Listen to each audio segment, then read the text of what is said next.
اسی کی روشنی میں چند باتیں آپ کے سامنے رکھنے کی کوشش کروں گا۔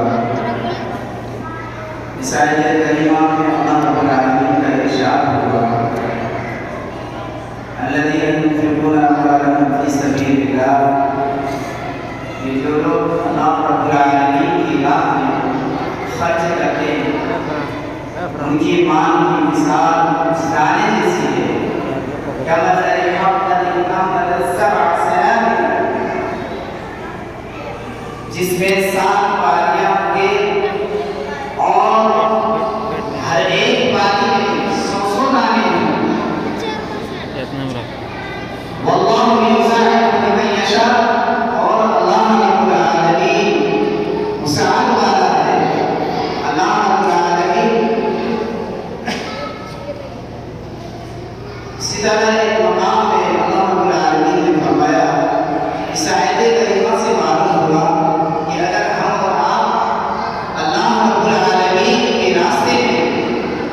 اللہ رب العالمین کے گھر کے لیے، مساجد کے لیے، مدارس کے لیے، یتیموں کے لیے اگر ہم 1 روپے خرچ کریں گے تو وہ ایسے ہیں جیسے کہ آپ نے 700 روپے، آپ کے 1 روپے 700 گنا اللہ رب العالمین بڑھا چڑھا کے، بلکہ اس سے بھی زیادہ اللہ رب العالمین عطا کرتا ہے، اور اس کے اجر میں اللہ رب العالمین کمی نہیں کرتا۔ اللہ رب العالمین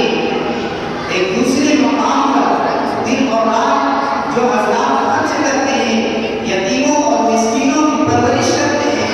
اللہ رب العالمین کے گھر کی تعمیر کرتے ہیں، اور مدارس و مساجد کی بھی تعاون کرتے ہیں، مدد کرتے ہیں، اللہ رب العالمین ایسے لوگوں کے بارے میں بشارت سنائی ہے۔ اللہ رب العالمین فرماتے ہیں الذین ينفقون اموالهم باللیل والنہار سرا وعلانیۃ فلہم اجرهم عند ربہم ولا خوف علیہم ولا هم یحزنون، کہ جو لوگ اللہ رب العالمین جو لوگ خرچ کرتے ہیں اللہ رب العالمین کے راستے میں، اللہ کے لیے، اللہ فی سبیل اللہ میں، دن اور رات سرا وعلانیۃ، پوشیدہ طور پر اور علانیہ طور پر، چھپ کر اور دکھا کر، اللہ رب العالمین ان کے فلہم اجرہم، اللہ رب العالمین کے پاس ان کا اجر ہے،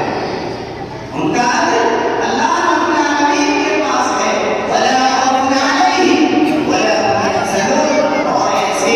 لوگوں کے لیے کوئی خوف نہیں، کوئی ڈر نہیں، کوئی غم نہیں۔ حضرات گرامی، ان آیات کریمہ کا خلاصہ یہ ہے کہ اللہ رب العالمین نے ہمیں اور آپ کو انفاق فی سبیل اللہ پر بلایا ہے، اللہ کے راستے میں خرچ کرنے کی ترغیب دلائی ہے، یتیموں کی پرورش کرنے کی اور مساجد و مدارس کی تعاون کرنے کی ترغیب دلائی ہے۔ ایک جگہ میں اللہ رب العالمین نے چوتھے پارے کے اندر فرمایا لن تنالوا البر حتى تنفقوا مما تحبون، کہ آپ ہر کسی نیکی پا ہی نہیں سکتے، لن تنالوا البر حتى تنفقوا، یہاں تک کہ آپ کا جو محبوب مال ہے اس کو آپ اللہ کے راستے میں خرچ کریں۔ جب یہ آیت کریمہ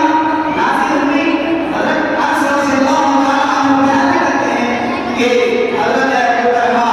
انصار مدینہ میں سب سے زیادہ مالدار تھے، اور ان کا ایک باغ تھا جو مسجد کے سامنے تھا۔ جب یہ آیت نازل ہوئی،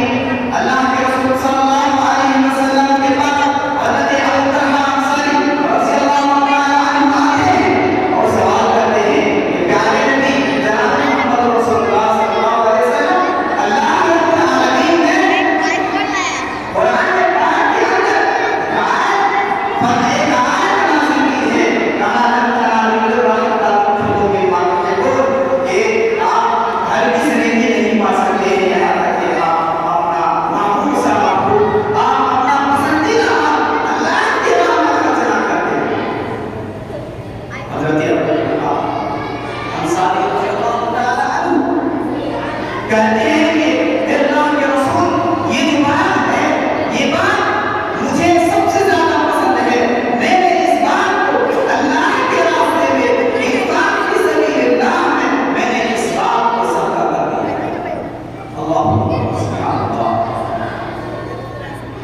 اللہ کے رسول صلی اللہ